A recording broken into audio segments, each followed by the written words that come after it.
From one day to another, the markets can move around quite significantly.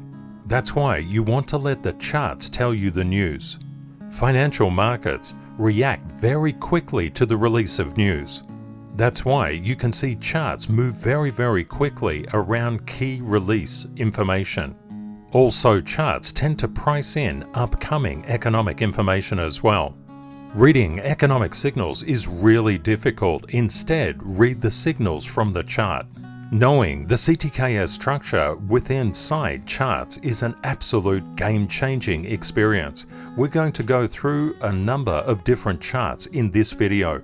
We're going to show you what happened with the main markets from a structural perspective. When you see this kind of analysis, it will just be mind-opening. Let's run the numbers.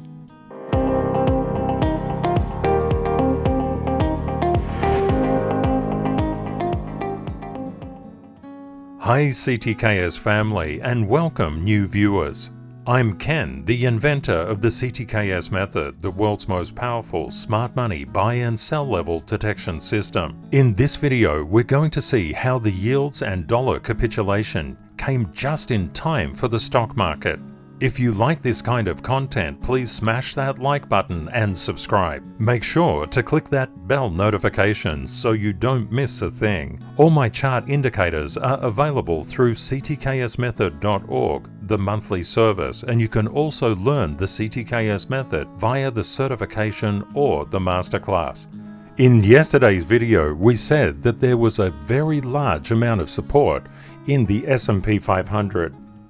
From 41.61 to 41.92, the S&P 500 initially sold down, tipped the top end of that range and did a technical bounce. This range was drawn with the CTKS method that took 55,777 plus days into account. This is not a normal support band, it's a very special one, the CTKS method one.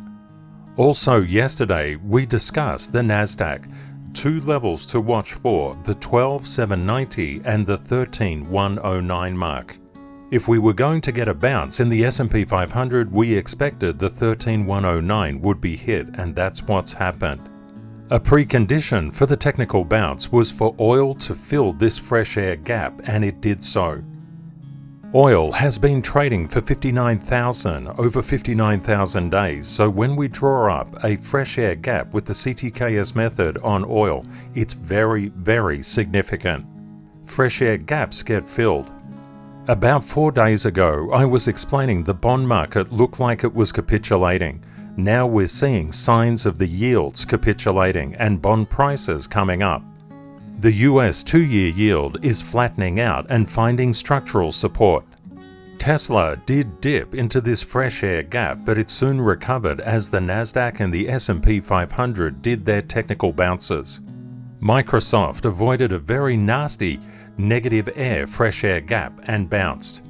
A big part of this was that Apple found structural support around that 171 level. That was key, that it maintained that level and it bounced. For quite some time, we've talked about NVIDIA at that 414.07 mark. That's a very important structural support area.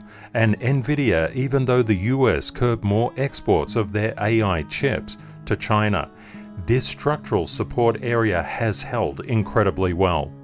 Junk bonds was looking really good in yesterday's video. It was coming down to an area of structural support. It did waver a little bit and then did a technical bounce. As the yields and the DXY sold down, there was a structural level of resistance at 106.2440, and that particular resistance played in on the DXY and caused it to fall through a fresh air gap. With the CTKS method, we look at total market structure, which is something different from market structure. Also, we use objective dynamic market structure, which means these levels change on a monthly basis. The DXY has been trading since 1967, which is over 20,713 days ago. When I pop on the monthly service indicator, you can see how important it is to know where the structural levels are, both resistance and support. where the fresh air gaps are, because fresh air gaps get filled very, very quickly. Structural support captures price and rebounds it. That's what we saw in the S&P 500. Now we're seeing the DXY hit structural support levels. You can learn the CTKS method for yourself, and if you're time poor, you can actually just get the monthly service indicators, which are a very, very valuable thing to get. Recently, crypto has been doing incredibly well. It's overcome an area of very tough structural resistance from 28,581 to 29,322. But there's a little bit of cause for pause, because when we actually look at where the next resistance level is coming up, it's a little bit up above, and it may seem a long way away, but it's not really that far when it comes to crypto. There's very heavy structural resistance from 35,183 to 36,025, just something to bear in mind. Just as the S&P 500 bounced from that technical support area, that structural support area, we would expect Bitcoin to have hard going when it comes to that 35,000 to 36,000 area. That's one you want to keep on your radar. This structural area has been formed looking at Bitcoin's total price action from 2009, which is nearly 5,100 days ago.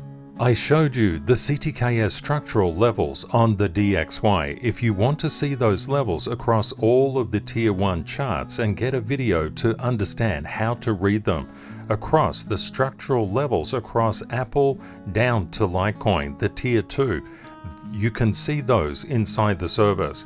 And the USD or dollar-yen combination up to BNB, the Tier 3 charts, you can see that also inside the service, and you can get an indicator that you can pop on TradingView.